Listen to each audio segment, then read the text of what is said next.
Uma ngaba uthisha omkhulu noma i-school governing body sebethatha isinqumo sokuthi abazali mabalekelele, lokho kusuke kuyi-signal yenkinga enkulu, in fact i-crisis kwi-education. Politics, justice, umnotho, emphakathini. The stories that matter, wrapped up for you every week. This is the Gagasi FM News Wrap, hosted by Spumelele Zondi.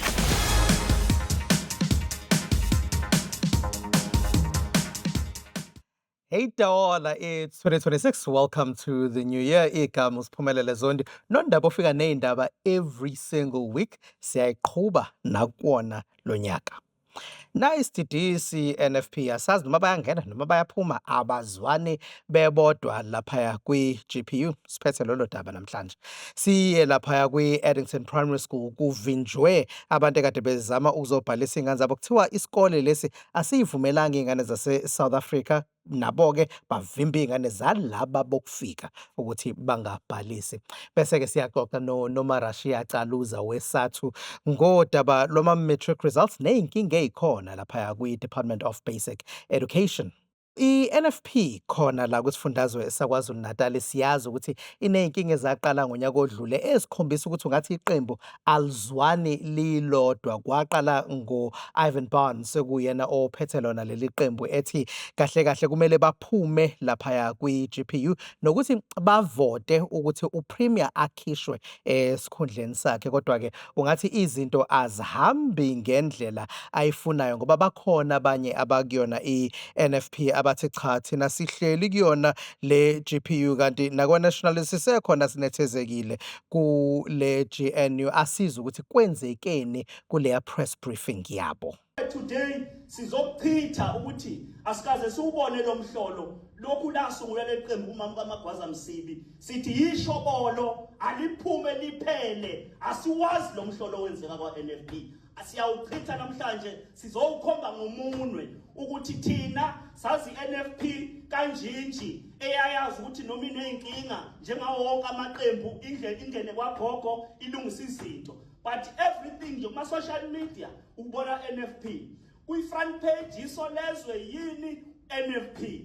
Yonke into nje NFP iblenywa kabi. So it is quite strange ukubona iqembu eliyi-kingmaker kwi-province yase-KZN. Kingmaker uyena odecidayo noma ngaba nesihlalo esodwa nje kodwa uyena odecidayo ukuthi ubani ophathayo ngoba uyalekelela ngalesihlalo sakhe esodwa ukuthi iy'nkinga zabo are playing out in the public domain beyi-kingmaker benjalo, and you'd be expecting ukuthi umuntu oneqembu elisakhula ufuna uku-attractor amanye ama-voters kanti ama-voters njengoba sike sabona kwamanye amaqembu ayabaleka uma ngabe iy'nkinga play themselves out in the public domain kunokuthi kuze abantu abasha ngoba lokho kuchaza ukuthi uzinzo alukho kulona lelo qembu uma kuyinto ethi ayibe kanje. Bese kuthi laphaya e-Addington Primary School kuthiwa iy'ngane eziyi-about 100 zakhona la eSouth Africa azisitholanga isikhala noma aziyitholanga ikhala. Lokhu kusho abantu be-March and March bathe sebeye khona-ke kusona lesikole ukuthi bazame ukuvimba abantu bokufika noma iy'ngane zabantu bokufika kusona lesifundazwe sase-KZN ukuthi zingabhaliswa lezo y'ngane kusona kulesi sikole. Siyazi ukuthi isikole-ke kushiwo ukuthi siney'ngane ey'ningi zabantu bokufika la eSouth Africa ngebona abase-South Africa. Kuhambe kanje ngenkathi lento yenzeka.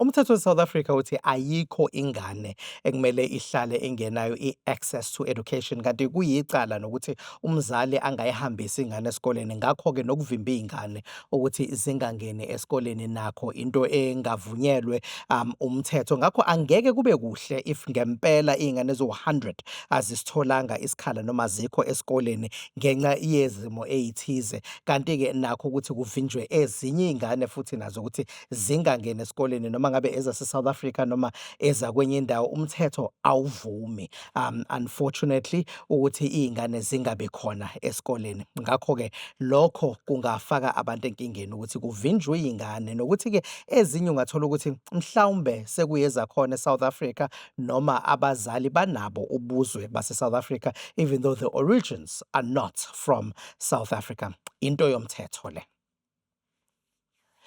The Department of Basic Education iwarilizile ama-results siya-celebrate-a siyi-KZN besikhona yonke-ke indawo sisemagaraji besidansa sibonile 90.6%. It's the biggest by far from any province in the history of South Africa. It's the biggest by far for KZN as well. Kanti-ke naye u-MEC wayo i-Department of Education uSipho Hlomuka uyacelebrate njengawo wonke umuntu. Resources, but our educators and our learners, they are committed and they have produced what we've given today. We are humbled by the fact that parents place their children in our care with the sole mandate of providing them with a quality public education. And today, Program Director, it proves that KwaZulu-Natal Department of Education executed the mandate with excellence.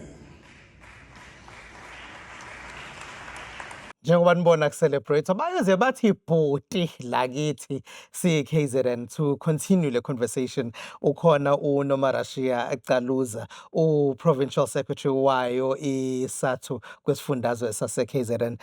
Sawubona. Yebo, sawubona. Asiqale ngokuthi siyambona u-MEC e-celebrate. Ucabangani nge-provincial leadership yakwa-education like KZN?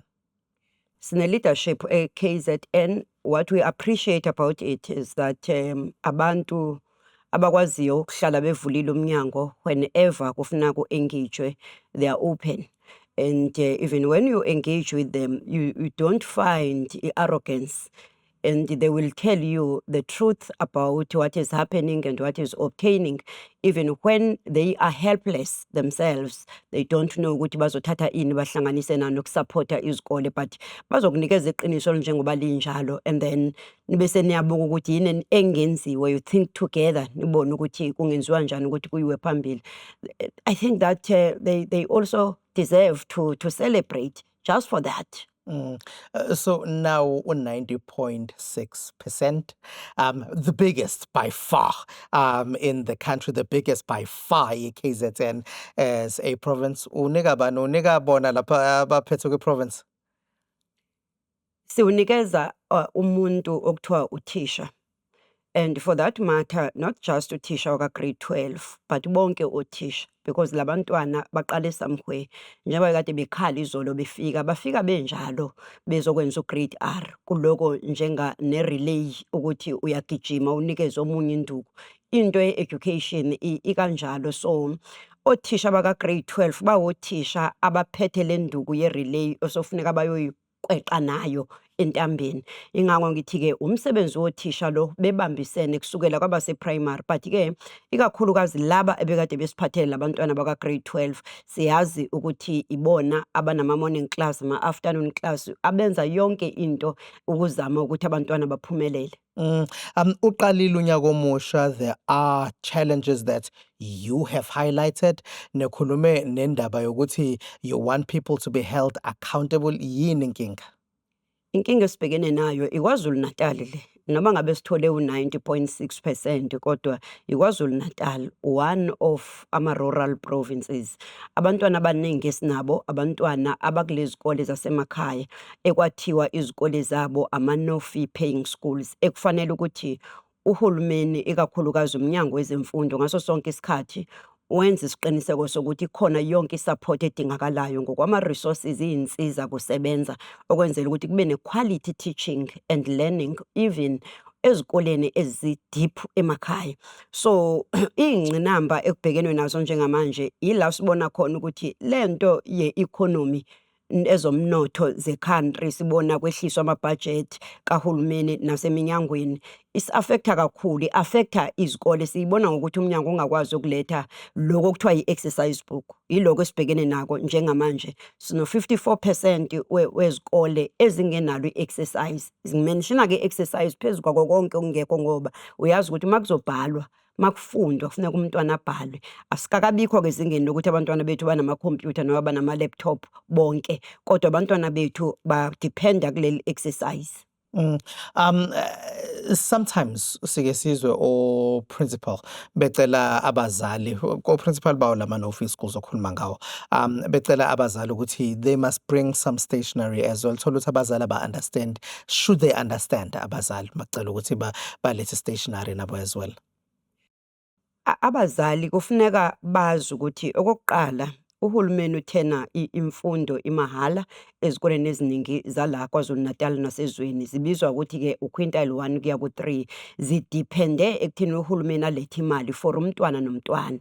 Uma ngaba uthisha omkhulu noma i-school governing body sebethatha isinqumo sokuthi abazali mabalekelele, lokho kusuke kuyi-signal yenkinga enkulu, in fact i-crisis kwi-education. Fanele abazali babe worried ukuthi sekwenzakaleni because sathenjiswa. Remember sise-South Africa kune-constitution yezwe. 1 ithe i-education imfundo iyenye yama-basic human rights, ilungelo lomuntu elinqala. 2 kwathiwa nanoma yisiphi isinqumo esithathwayo kwi-constitution, nanoma yisiphi isinqumo esithathwayo funeka sibe kwi-best interest yomntwana. So once umzali wafikelwa incwadi ethi sokufuneka ucontribute, funeka abazali bazi ukuthi kune-crisis and le crisis i-threatenisha leliya lungelo ukuthi abantwana babo bakwazi ukuthi balijabulele noba babe yiphathi yokuthi banabo khona into abayitholayo bayiphathi ye-education ngokwe-constitution yezwe. The new academic year has started. Uqale kahle unyaka according to you? Unyaka njengoba uqalile ngoba amagate avuliwe, bawavulile othisha omkhulu. Abazali futhi bayenzile into abahlezi besithembisa yona, babalethile abantwana. Inkinga enkulu eyokuthi makuvuliwe kanjalo amagate kwavulwa neminyango yama-classroom, kwenzakalani ngaphakathi eklasini? That's the main question ofuneka sibe concerned ngayo ukuthi kwenzakalani. Njengoba ngisho-ke siyisathu siye senza i-survey ko-principal ngoba beveza i-panic, besithumelela ama-message basokwenze njani njengoba kuvulwa because savala kungekho lutho. We then sanctioned the survey. And at the time of analysis yama-responses wabo, there were 2,247 school principals who had responded, and 54% wabo bathi izikole zabo azikho ready. Lokho-ke kuyasho ukuthi njengoba ke qalile le academic year ka-2026 celebrate sinjalo lama-results, already iy'nkinga sezikhona. Iy'ngane ezisesikoleni kulo nyaka aziqalanga, khona la zingakwazanga ukuqala nhlobo, okusho ukuthi kuney'ngane sezisalele emuva ngoba siyazi uba izikole zethu azilingani, siphuma kude siyi-South Africa. Kukhona izikole eziphushile impela izolo, but kukhona ezingakwazanga ukuphusha. KZN Education Department under administration, and then sobuka lama results 90.6%. Sithi pho inkinga kuphi, because these are the best in the country. So benzani we administration? Yes, bakwi-administration I believe ukuthi nabona ukuthi we're against that. Last year we issued a statement and we had interviews raising our voice against that decision in the Department of Finance. Sase saba into yokuthi, and we even said it ukuthi we wonder i-Department yakwa-Finance iyaqonda yini ukuthi ichaza ukuthini mayithi ifaka le department ngokomsebenzi mandate ye-Department of Education. It's not just about these adults who are occupying positions of authority in the department, but it's more about umntwana ofuneka kungabikho negap encane ekufundeni kwakhe. And le crisis esikuyona manje ifakazela leyo nto esasikade siyishilo, ngoba ukuba ngabikho kwale stationery ezikoleni kungenxa yaleyo decision ukuthi ngeke bakwazi ukuthenga bengavumile abakwa-finance, baze bavuma ngo-October ukuthi makuqale kwenziwa ama-order ngesikhathi ngokujwayelekile ofanele kuthiwe kuyathathwa iy'ncwadi zihanjiswa ezikoleni. So ukuba kwi-administration is very important ukuthi uma ngaba unikezwe imali ukwazi uku-akhawunta uyisebenzise ngendlela that is satisfying imithetho, uyayibona. There are reasons mhlawumbe i-department yakwa-finance ebafaka kwi-administration, but we believe bezingaba khona ezinye izindlela ebengenza uba kuxoxiswane kubona ukuthi kwenziwa kanjani kunokuthi kuthiwe ibekwa kwi-administration because inomntwana phakathi. And there was a time KZN was actually dropping Glama results. This time, 3 consecutive years. Ngathi khamba kahle iyanyuka nje impela. What changed ngokwenu Neusathu from the time la yayehla khona to now lasibona ngazuthi there's an upward trajectory? You know, this question is a question esiyitholayo nje even nasebantwini from other provinces ukuthi niyakhala akukho ama-resources, nenza ngani kodwa ama-results ayanyuka. At some point, you are correct, in 2015 or 16 iprovince yaKwaZulu-Natal yamane yashona phansi ngendlela emangalisayo, such that it needed all of us ukuthi senze i-introspection about our role and our impact in education. As a result, for research nje, because we're saying we are a majority union, we command a majority of teachers, principals, all district directors, even at head office, majority of the workers there are SATU. And if we do not provide leadership, there will be a problem. Then we said, let's build consciousness. Senze ukuthi othisha kushintsha ama-attitudes kothisha about umsebenzi abawenzayo ukuthi yes, it's about the rands and cents because it's semsebenzini, but it's even more than that. And that is why before kwakuthiwa kuwubizo ukuba uthisha, because you are a teacher and umsebenzi wakho eklasini is about changing not just lo mntwana esinikeze yena, the society, building futures and giving hope. So ukushintsha kwe-mindset, ukushintsha kwe-attitude kathisha kwenza ukuthi sithi it's a revolutionary duty to be on time, to be at school every day, on time, prepared. And sinciphisa nalezi zinto ezimane zizwakala kuthiwa kunothisha abalala ney'ngane, ukuthi abazali basithembe ngalezi zingane zabo, bayilethe izolo 5 years, abasazi abazali, but bazothi thatha nangumntwana wami ngiyobuya mayiqeda umatric. Senza kanjani ukuba sibe nothisha abazophula lokho kuthenjwa okungaka esithenjwe abazali? So ukufundisa sibe nama-workshop. We are working with ama-institutions of higher learning, for example, also focusing, remember i-NDP complained about equality of principals that we have, and as such we are investing go-principal, working with UKZN, for example, developing school principals and ETDP. And zizonke lezo zinto yizo zisibeka la sikhona. And it's time ukuthi zonke lezi inhlelo nithini nazo are actually going to help ukuthi already the work is beautiful, siyawubona ukuthi ziya-celebrate iy'ngane, ama-results mahle, ayadominata, and iy'ngane zasemakhaya futhi lezi eyidominata esikhathi esiningi.